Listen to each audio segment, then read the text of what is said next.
Hey guys, welcome to my channel and welcome back if you're new. I post 2 new videos every week.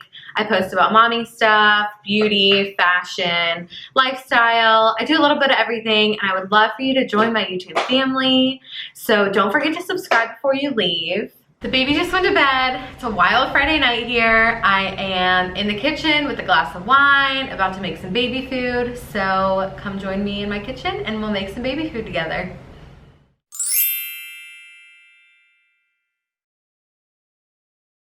So step number 1 is grabbing all of the things that you're gonna need to make the baby food. I like to lay it out all in the kitchen so that it's easy and it goes a little bit more smoothly. So I'm just gonna show you what I have set out so that you can do the same.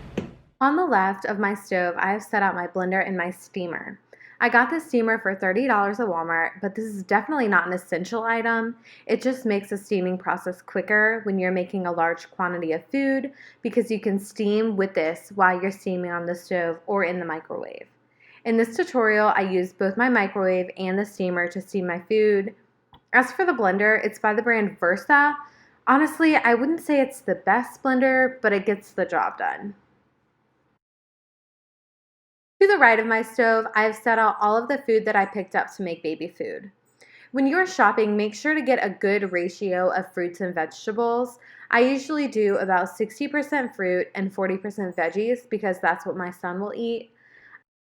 I made the mistake of making combinations that were too heavy in the veggie department and he wouldn't eat a single bite. So I will definitely not be making that mistake again, but I do want to make sure he's getting some veggies in.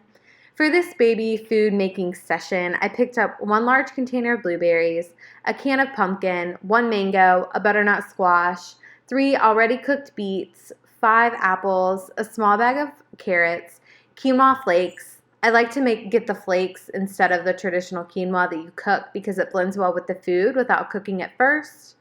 I got 3 cans of pears, unsweetened pears, 5 bananas, broccoli, cauliflower, spinach, 3 avocados, and 2 sweet potatoes.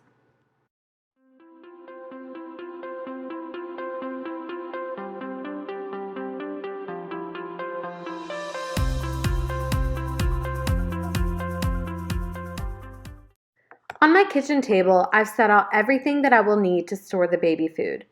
I put half of the food in small Tupperware containers for us to use while we're at home, and the other half in to-go pouches for when we're out and about. They are by the brand Fresh Squeeze, and I really love the system that they have for on-the-go baby food. The device on the right pushes the food into the disposable pouches, and they also have spoons that attach on the ends of the pouches that make things even easier. I will have a link to these listed below for anyone interested in the storage system. I also show you how to work this later on in the video, and as for the disposable bowls, I use them later on to temporarily store the food in the food making process. And a quick tip for how long you can store your food: you can store homemade baby food in the freezer for up to 2 months and in the fridge for up to 48 hours.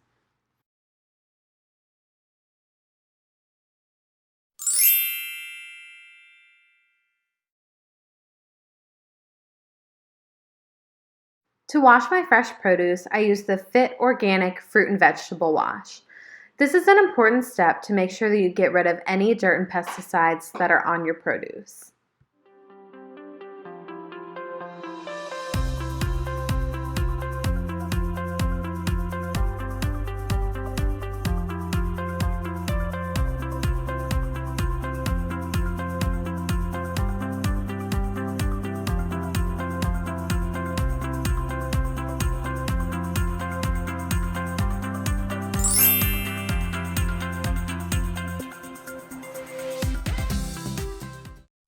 Preparing your ingredients for the blender varies depending on that particular item.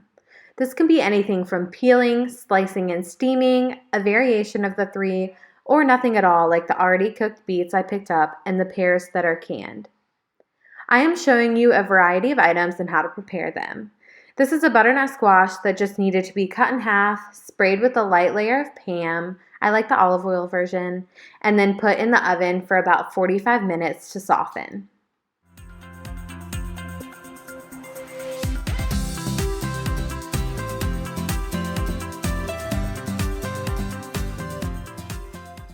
Next is the spinach that I just put in a bowl with 1/3 cup of water, cover, and microwave for 3 minutes to steam. I do the same thing with the broccoli and with the cauliflower. For the apples, I need to peel, slice, and steam them in the steamer that I mentioned earlier for about 30 minutes. As for the sweet potatoes, I just poke a few holes in them and then microwave them for 3 minutes to soften them. Once the butternut squash is done in the oven, I just need to pull it out and scoop out the insides.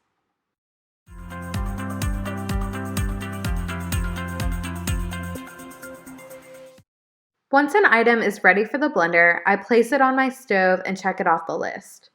This is definitely the most time-consuming part of the process, but after this, you're kind of home free. Now everything is ready to put in the blender.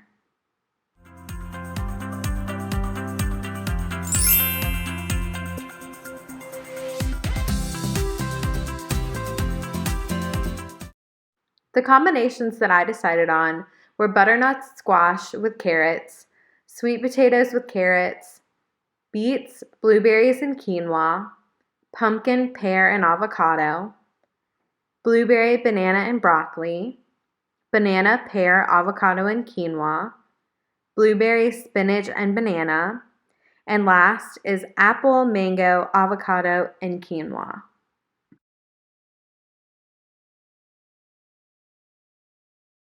Now I'm just blending the combinations and putting them back in their bowls.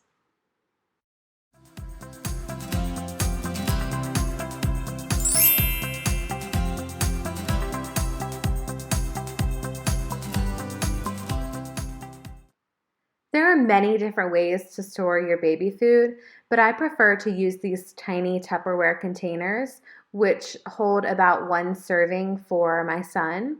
And then I also use the fresh squeeze system for the other half of the baby food for when we are on the go.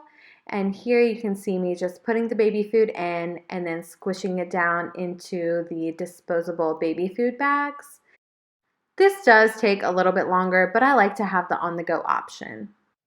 That completes my tutorial on how to make homemade pureed baby food. I hope this helps some of you moms and dads out there looking to make homemade baby food.